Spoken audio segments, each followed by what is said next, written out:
The following is a hockey podcast out of Vancouver and Surrey, British Columbia. It'll only consist of a lot of puck talk and even more BS, or in actual words, banter and satire. Enjoy, and as always, go Canucks go. The Lotto Line is back, but is it going to work full time around a regular basis? We're going to tell you next here on Locked On Canucks. You're Locked On Canucks, your daily podcast on the Vancouver Canucks. Part of the Locked On Podcast Network, your team every day. Hey, happy Monday, and welcome to another episode of Locked On Canucks. My name is Trevor Beggs, Canucks writer for Daily Hive, and also your co-host here of Locked On Canucks. Before we dive into the episode, we got to thank you for tuning into Locked On Canucks. It is your team every damn day, part of the Locked On Podcast Network. If you haven't done so already, make sure you go subscribe or follow us for free on YouTube or wherever you listen to podcasts. I also got to let you know today's episode is brought to you by Game Time. Download the Game Time app, create an account, and use code LOCKEDON for $20 off your first purchase. It's a jam-packed show today, baby. And you know what? We're feeling good because on Saturday, we saw the Lotto Line reunited, and it felt so good, baby. But can this last long-term? I think there's one key to it, and I'm going to tell you what I think it is coming up here in a couple of minutes. We also got to talk about the Willie Nylander contract extension. And it means that Pettersson is going to make $97 million a year now. Also going to touch on the Canucks GOATs of the week, the 5 best Canucks from last week, and finally, a very quick pregame prophecy ahead of Canucks and Rangers. But before I do any of that, I got to introduce my co-host. If you're watching on YouTube, you see this guy's he was looking damn confused there through the first minute of the show. Kyle Ballin, how you doing, brother? Yeah, because it sounds like we're doubling up. Do you get that as well? Am I replaying? Okay, let me know in the comments if we are doubling up. My headphones are playing a lot of games with me. Trevor, you got to take it away, okay? You start the show. I'm gonna work through some technical difficulties. Locked On Canucks, Kyle Bound, Trevor Beggs, Lotto Line. Trevor Beggs, you're gonna do some convincing. Elias Pettersson making $12 million a year, maybe 12 and a half, probably because Nylander got paid. It is what it is. Beggsy, take it away. Right. So everyone knows on Saturday night, we saw the Lotto Line reunited back together. And was Rick Tocchet potentially listening to the fans? Now, I know it wasn't, an overwhelming majority of the fan base, but there were people online who were saying that it is time to put the Lotto Line back together. And it was really based off of the fact that Pius Suter was playing, arguably the best hockey of his career. Lo and behold, Saturday night puck drop happened, and Pius Suter was centering his second line with Elias and Andrei Kuzmenko, and we hit the Lotto Line back together. Kyle talked about that on the Saturday show, so you can go check that out. A great episode Kyle dropped on Saturday where, I ditched the people to be a family man. It was bath time with my daughter. It was bedtime, but she was watching the Canucks game with me and having a damn good time. But here's the thing about the Lotto Line. Now, I will say it feels like it's been almost 4 years since they were really together as a trio, but people kind of forget that they were put together at times in the Travis Green era, but they just didn't seem to have that same magic.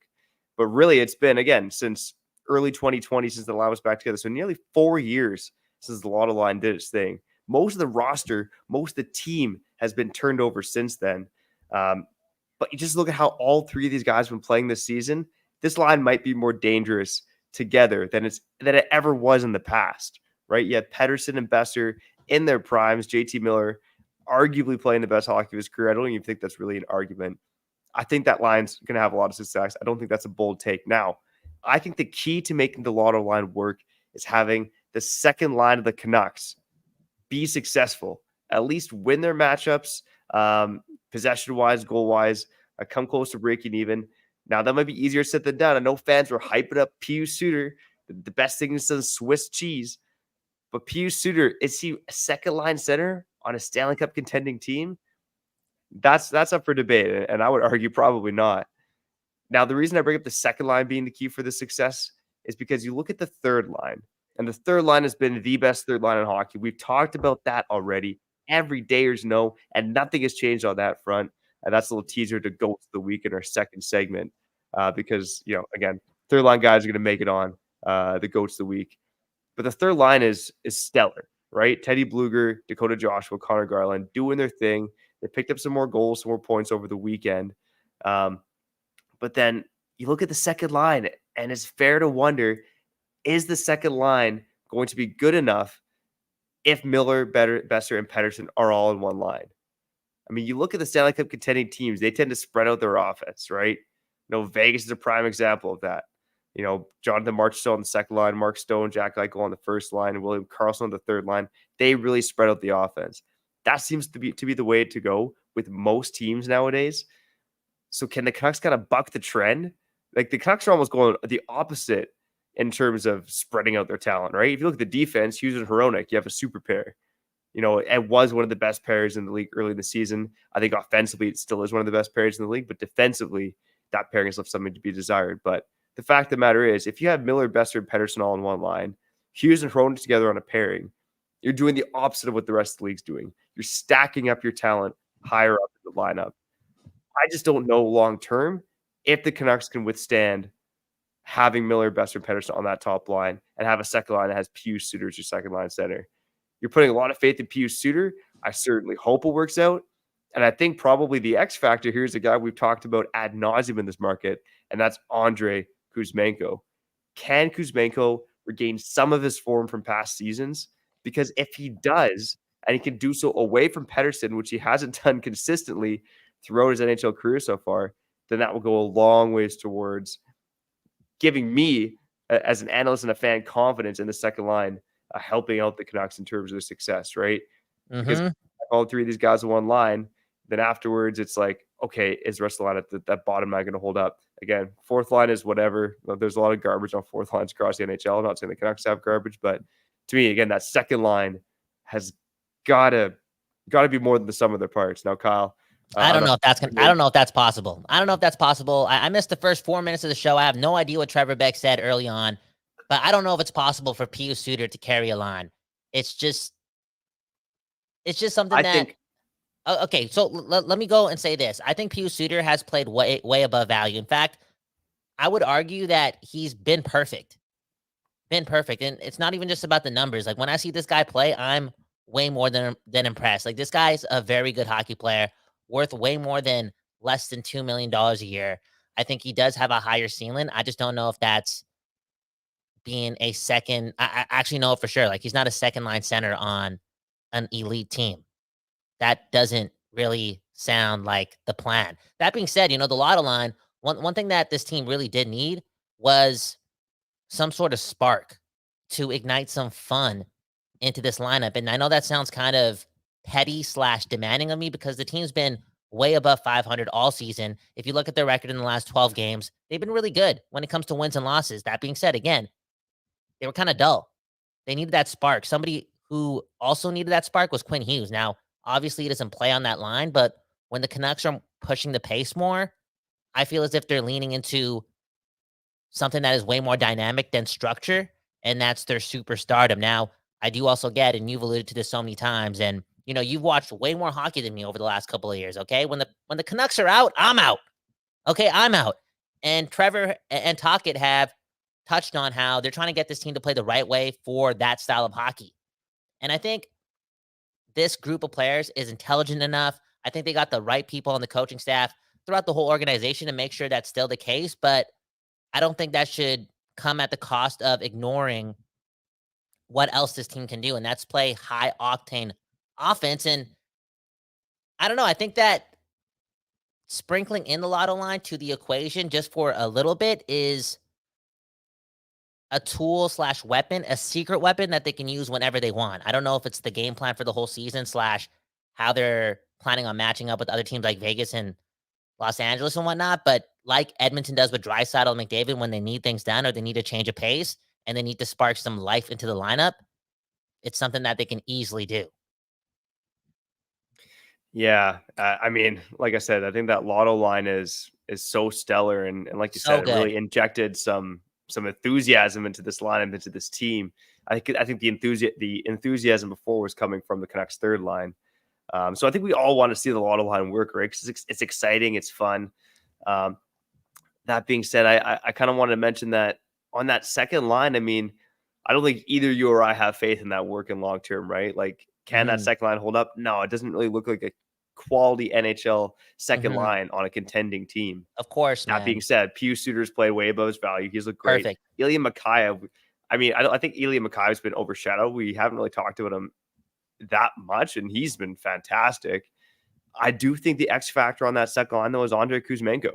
Mm-hmm. If Kuzmenko can figure it out, if he can create some offense, if he can be the play driver, the creative offensive force for that second line, then that might open things up. But again, he seems to be lacking some confidence. The coaching staff lacks confidence in him. To me, he's a huge X factor in terms of the Lotto Line sticking together. If Kuzmenko can figure it out away from Pettersson in a top 6 offensive role, that really changes things for the makeup of the Canucks forward group. And he looked really good against New Jersey when it came to him providing some offense / generating some scoring chances. But we do got to keep in mind that the Devils were not only missing Dougie Hamilton, they were missing arguably 3 top 6 players. I don't know if Palat is the top 6 player there, but they were missing Timo Meier and Jack Hughes. So you could understand how that would work for matchups. You know what I'm saying? And that Kuzmenko line was in the offensive zone for most of the game. I think they were in the offensive zone more than the PD line. The PD line was just deadly, though. They were just assassins. Like, when they got into the offensive zone, they were going to score a goal. And going back on that, we saw it in the past. That's just what the best lines in hockey do, especially when they're on heaters. And we got to keep in mind, for the better part of the last 20 games, I feel like Miller and Pettersson have been, they've been good. They probably still got 17 to 23 points or 24 points, somewhere in between there. But there is a part of them that probably feel like they can deliver way more. And they probably want to put up the stats too, They're offensive-minded guys, and they may be leaning on this sudden partnership to, I don't know, push the envelope, push the agenda, get those numbers way back up. And I'm more than confident that that's going to be the case against a team like the Rangers, though. As East Van 420 just alluded to, I want to see them beat the Rangers. We've fallen short against top-tier teams. Can they do it against the Rangers? Can they ice up a second line with Pius Suter being, you know what? How am I saying this? Commenters, if you're in the live chat, call me an idiot, okay? Call Kyle Bound an idiot. How come I'm calling this line the second line when the Teddy Bluger line has been dominant, and Dakota Joshua and Connor Garland have been dominant 5-on-5 since late October? So, I mean, yeah, they're playing above the capabilities of a third line, right? So I see. Don't be too hard on yourself, Bill. They're definitely a third line, right? no, Look but at ice time and matchups. I think Tocchet can lean on those 3 to allow him to play this card, and that's, again, Miller, Pettersson, and Boeser. Now, do you want to touch more on that Hughes comment that I made? Don't you think that this is something that kind of helps Quinn pick up his offensive game again? And yeah, don't get me wrong. Like I said, structure is so important. The playoffs, it's a different game. It's not all about the offense, but confidence is a huge thing. Swagger is a huge thing, especially when you have superstar players. And sometimes you got to give them this instead of the structure to really elevate. And for Quinn Hughes, I don't know, his last 2 games, I know that St. Louis game we lost, but bro, this guy was magnificent against St. Louis. And then New Jersey, his younger brother wasn't playing, Jack Hughes. Well, one of them. And bro, this guy did the most, man. He did the most. I wish Jack was watching that game, because I feel as if it wasn't really the real version of the Hughes Bowl. Yeah, 100%. I will say that I don't know about confidence necessarily is the right word for Hughes when you talk about the Lotto Line sparking him. Mm-hmm. But I think it might give him the spark in the sense that, wow, you look at what these guys are doing, there should be some internal competition. Hughes wants to be just as good. I mean, he's the all-star on this team right now. I do think you see that line do their thing, and Hughes definitely wants to win the Norris. Piece of the pie. Wants to win the Norris, man. Okay, because think about a guy like Quinn Hughes, man. Going into the season, 4th-tier defenseman, 3rd-tier defenseman, whatever Dom Luszczyszyn had on that dumbass list, okay? And then he heard the noise, and he said, yo, just watch what's going to happen. And, points matter, not to the team's success, but when you're 13 games over 500, maybe this is the time to just, I don't know, stack up some points, gain some confidence, gain that swagger back. Again, not that important, because this is, I guess, more of a thing for a fan to say. But I will also add, having, if you're playing 5-on-5 hockey and you have JT Miller, Brock Boeser, Elias Pettersson, and Quinn Hughes on the ice, bro, you're probably scoring a goal every 1 in every 3 shifts, 1 in every 4 shifts. So let's get to the comments before we get to the breaks. Apologies for the technical difficulties early on. I don't know what the hell was going on there. I was hearing double, but I'm glad the fans, the people, weren't listening to double. I want to see. I read something here. Okay, I want to It's the fatherhood, okay? Trevor Beggs apparently has no time to shave, okay? Because Elston was bringing up the fact that you already got your playoff beard popping. On this note, I did want to do an episode, and I almost dropped it yesterday. The Canucks will beat the Oilers in the first round of the playoffs, but I don't want to jinx us, okay? I don't want to. It's too early to talk about the playoffs, but man, oh man, it's going to happen, okay? Get ready. April's coming, and we're going to play the Oilers in the first round of the playoffs. There's a 50% chance it's going to happen, and that's going to be intense. I can't wait for it, man. And we're gonna have you all every step of the way here on Locked On Canucks. Let's get to a break, and then let's talk a little Pettersson, Nylander. Go to the week. Oh my God, man, we got a lot to talk about still here on Locked On Canucks. So make sure you stay tuned. But first, I gotta shout out Game Time. Have you ever been stressed out by buying tickets at the last minute? You know me, I'm a big last minute deals guy, and I found that the best place for killer deals at the last minute is Game Time. You know, Game Time, they got my back. I get these emails from Nicole at Game Time, and she's always teasing me with concerts and events this week in my area. What's even better than that is that Game Time offers a lowest price guarantee along with event protection cancellation. They also have exclusive flash deals on last minute tickets, so make sure you get tickets for things like football, basketball, baseball, concerts, comedy, theater, and more. Now, you have no choice but to get off your rear end and go check out a local show on a Friday night. So make sure you snag the tickets without the stress with Game Time. Download the Game Time app, create an account, and use code LOCKEDONNHL for $20 off your first purchase. Terms apply. Again, create an account and redeem code LOCKEDONNHL for $20 off. Download Game Time today. Last minute tickets, lowest price, guaranteed.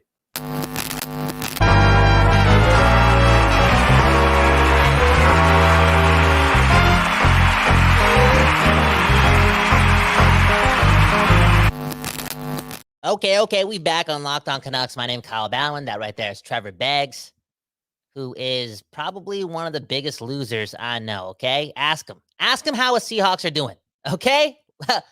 How the Seahawks doing, Trevor? And how the Green Bay Packers doing, baby? Dude, there's more love in my life. And now that means there's going to be more love in your life, too, because I'm giving it. I'm giving it all week long. Go, Pack, go. Hey, go, Canucks, go. And, we didn't mention this. Now, you kind of did. You mentioned the whole Kuzmenko thing, the biggest X factor, blah, blah, blah. One of the narratives coming out of Saturday's game was, look, man, this is why you got to give Pettersson somebody to play with, who's not McCabe, who's not Lafferty. You need to give this guy some skill. Help him out.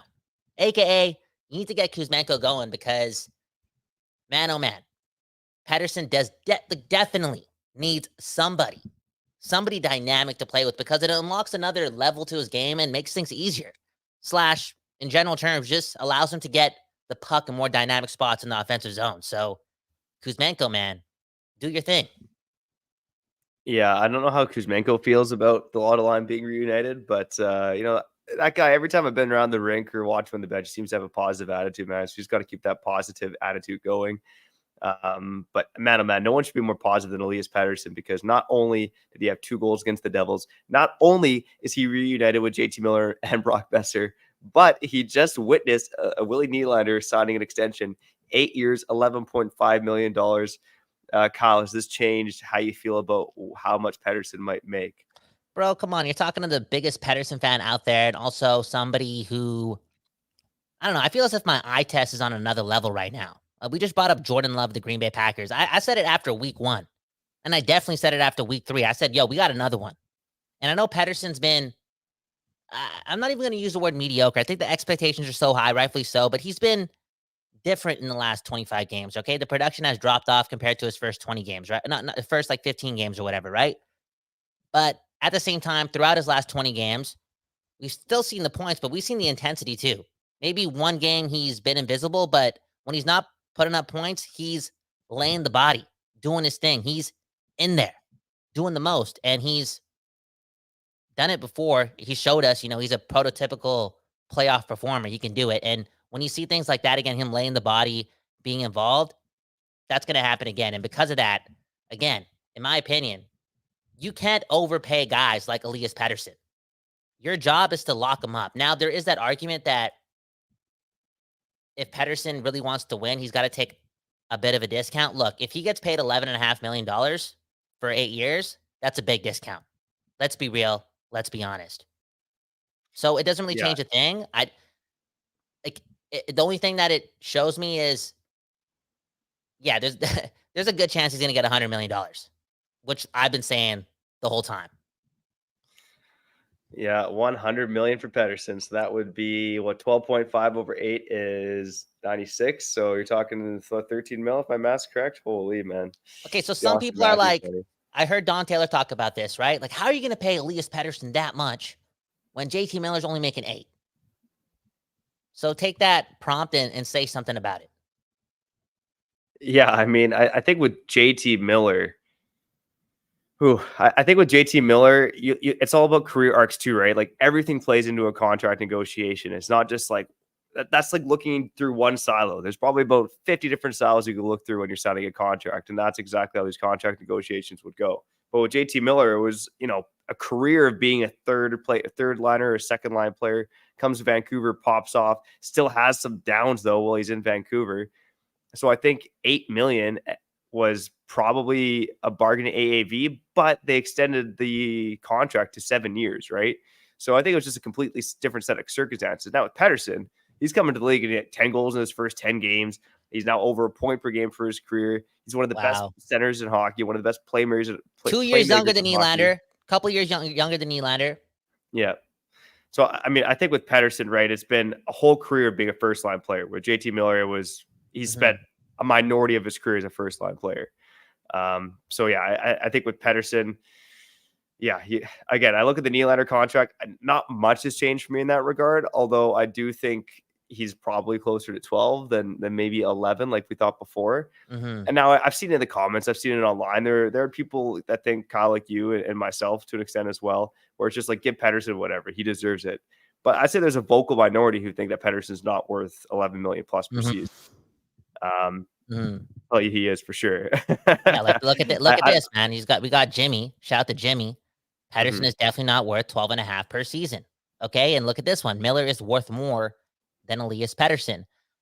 People, I don't think we've seen the best of Pettersson over this last stretch of games. But again, I don't know if Trevor, I don't know if this is the old head in me or just the sports guy in me, or if I'm just pro Elias, for whatever reason. Okay, but again, when I see this guy be that physical in spurts, and again, he's been responsible for maybe 3 or 4 of the biggest hits of the season for this team, it gets me so excited for the playoff run, because when your most skilled guy is doing that, it bleeds throughout the lineup, and it allows things like Carson Soucy, Ian Cole to play above their value. It allows things for like Teddy Bluger guys to do the most, because again, you're seeing that guy, Elias Pettersson, weighs less than 200 pounds, doing the most, throwing his body on the line, and he's also picking up the most points. It does something. It's spiritual.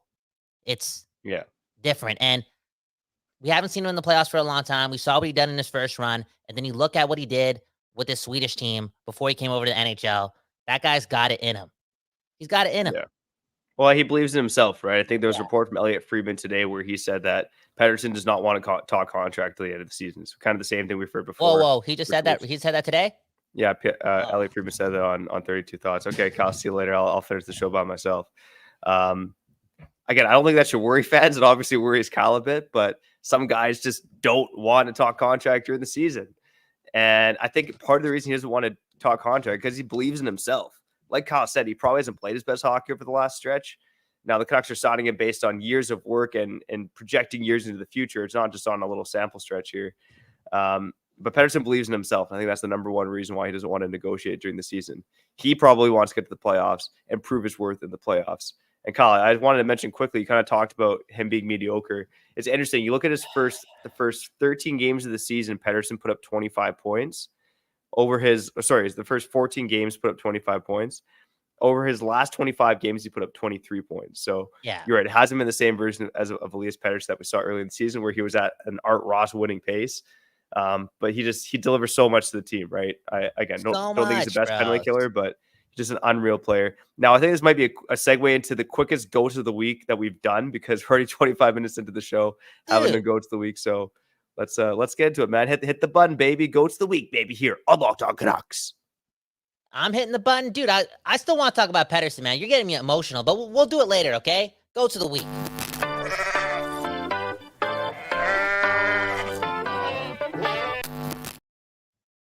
All right, Kyle. I'm going to give you the floor on Pettersson because he is my number one for your goats of the week last week at the Vancouver Canucks. 4 goals, 3 games, 5 points overall, At even strength, he was on the ice for 6 goals for 1 goal against. Boom, bam, baby. Another great week from Elias Pettersson. Although I will say I didn't think he was great in the Blues game. I thought that line with McIvan, Lafferty, and Pettersson was probably the fourth line was pretty bad, but they did not have a great game against the Blues.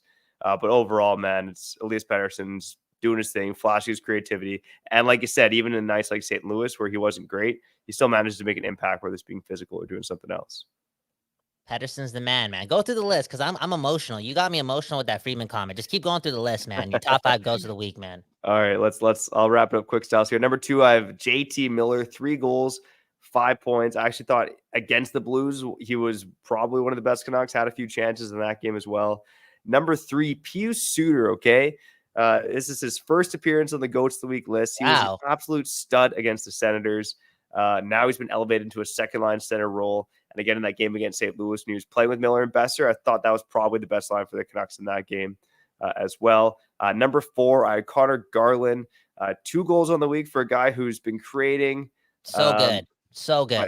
Now he's finally scored some good. goals. And that goal against the Devils was so clutch, scoring. The Devils scored with less than 30 seconds left, and Garland scores with just over 10 seconds left. I mean, such a clutch goal there by Garland. And number 5, man, I debate about Quinn Hughes here.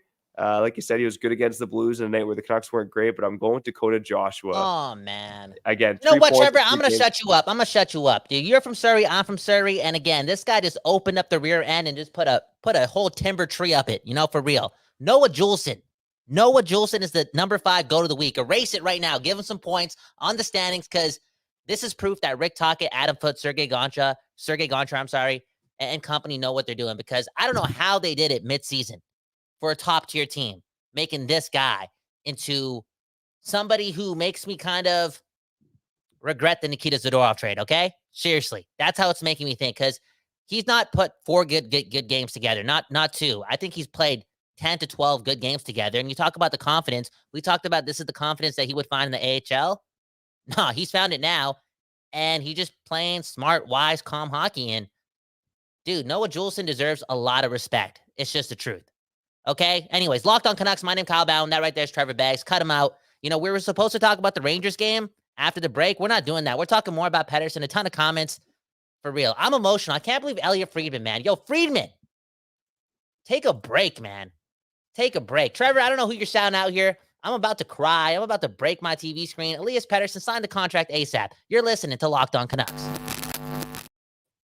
All right. Before we wrap up the show, I got to shout out FanDuel, okay? The NFL regular season has wrapped up, but there's still time to get in on the action with FanDuel, America's #1 sportsbook. Right now, new customers get $150 in bonus bets guaranteed when you place just a $5 bet. That's $150 in bonus bets, win or lose. The FanDuel app is so damn easy to use, and there's so many different ways to bet, like with live same-game parlays. You can find bets on the new Explore tab, make a parlay in the Parlay Hub, and more. And by the way, Kyle's Green Bay Packers in the playoffs. My Seattle Seahawks not in the playoffs.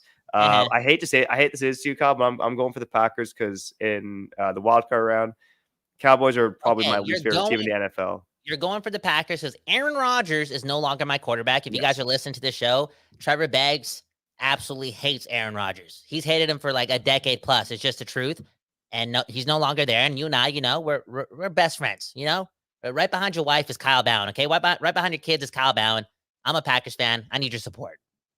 Yeah, I'll support you against the Cowboys because F them Cowboys, man. Probably my least favorite NFL franchise out there. Whether you're betting on the Cowboys or the Packers, make sure you go do so on FanDuel. Visit FanDuel.com/lockedon and make your first bet a layup. FanDuel, official partner of the NFL.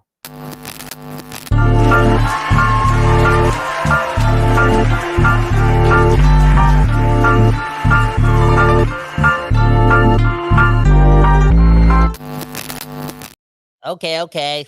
Welcome back to this. Another episode of Locked on Canucks. My name is Kyle Bowen. That right there is Trevor Baggs. And we need Elliot Friedman on the show. I want to call this guy out. I know he's doing his job, but just leave us alone for a little bit. Reporting that Elias Pettersson is still on schedule to only talk contract at the end of the season, which, if true, Beggsy, I hate to break this. If that's true and he actually does that, it's a 50-50 chance. It's not a 90% chance that, we're going to sign him. It's a 50-50 chance because that tells me something fishy's going on. You're talking about, listen to this, okay? You're talking about, and maybe there's different levels to this, but elite centermen at that level are something else. And we talked about Alvin and Rutherford, Tocchet, the Pittsburgh Penguins, right? They're bringing that type of culture, that type of ethic into the building. Hey, maybe they want to bring those types of players in too. They know how important having a 1-2 center punch is, having guys like Pettersson and Miller is, okay? I guarantee that they've already offered him a lot of money. Okay, maybe they have, right? And he's still not taking it, blah, blah, blah. And I was going to wait to the end of the season.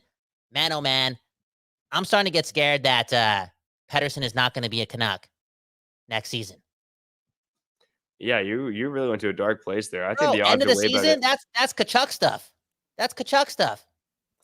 I think that's one example of it, right? I think the odds are way better than 50-50. I mean, again, look, some players just don't want to negotiate during the season. I think I want to say the Sedins were like that. Luongo was certainly like that, and they both re-signed with the Canucks, right? So, I'm yeah, emotional, again, man. even though one guy doesn't want to negotiate during the season, doesn't mean he's leaving the team. So, I wouldn't go to that dark place. I do think Pettersson's going to stay in Vancouver. If he doesn't, that's his own loss, man. It's a team on the rise right now. He's certainly playing a part of it, but he's not the only guy who's, he's not putting the team on his back or anything like that. It's a team effort right now. Okay, we got comments pouring in about Pettersson's next contract. He signs for 3 to 4 years. All stars are signing shorter contract for profits. That to me, we saw it with Matthews, right? And it's maybe like this new thing across sports, which would make sense. And shout out to the players, man. Like, I kind of do get a little, not worried, but a little bored when we just see like these 8-year deals. This all being said, as a Canucks fan, I want that 8-year deal. I want it. That's just the truth. Okay, how about this? Eastman 420. Shout out to 420, man. You know the deal. Shout out to 420, man. It's just the truth. Signing him for 11 to 12 cripples the team. Does it not? Man, No. it's with the OEL contract, maybe, but we got to bring this up, man. It's the truth.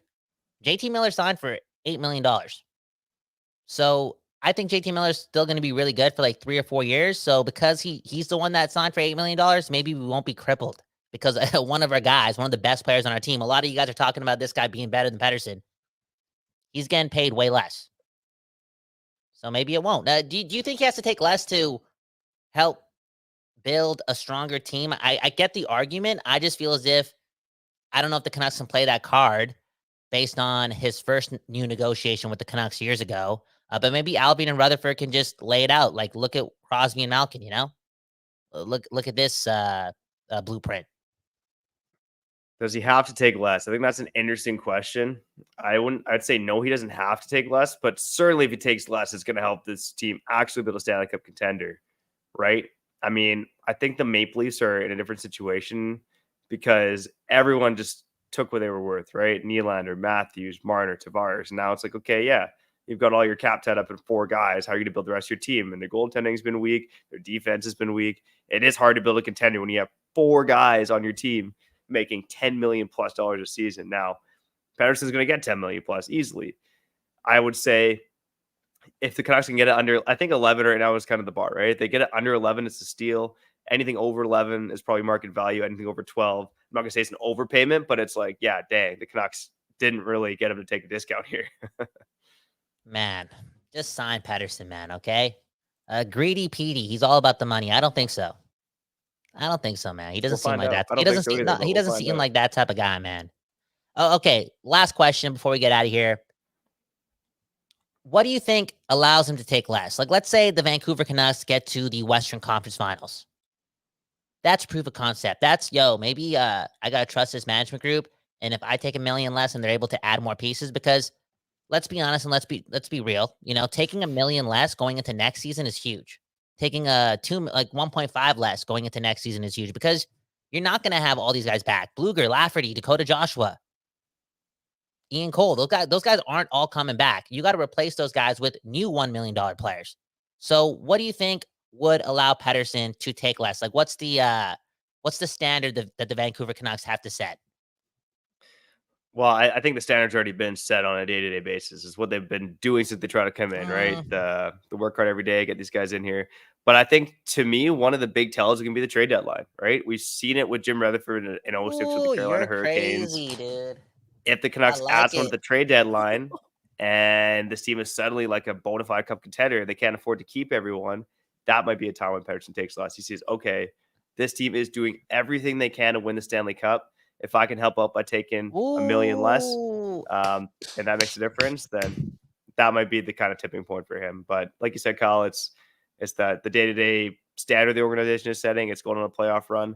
It's also, I think, again, what they do at the trade deadline to help with the playoff run is going to play a big part in it too. We have to be buyers at the deadline so we can buy Elias Pettersson. Look at this comment, okay? Kenton Riggs, why would he take less if his line mates are two checkers 90% of the time? And look at this one, Jimmy Canuck. Yo, Jimmy Canuck. Jimmy, man, go for a walk.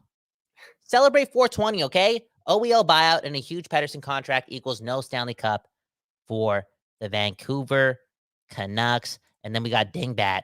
If he walks, at least we get 3 first-rounders. What would it be for? I don't know. We also got a comment from Nick, man. JT's contract is trash. Bro, enough negativity, okay? That was another episode of Locked On Canucks. My name's Kyle Bound. That right there is Trevor Beggs. Go Pack, go. I think we had somebody congratulate me and the Green Bay Packers. One love to you, wishing me some love. I know I got a little negative there. I also know that there were some technical difficulties early on. Thank you for your patience. Shout out to Beggsy for holding it down. Speaking of Beggsy, sign us out. A shout out to the everydayers, occasional listeners, first-time listeners, new subscribers, and each and every one of you that joined us for the live part of our show here on YouTube. We love each and every one of you, your families, and your dogs too. Hit the like button. Hit the like button. Hit that like button. 10-second pregame prophecy.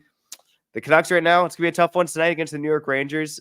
They've matched up well against some Stanley Cup contenders like Dallas, haven't matched up so well against others like Colorado and Vegas. I'm going to say the Lotto Line carries us through.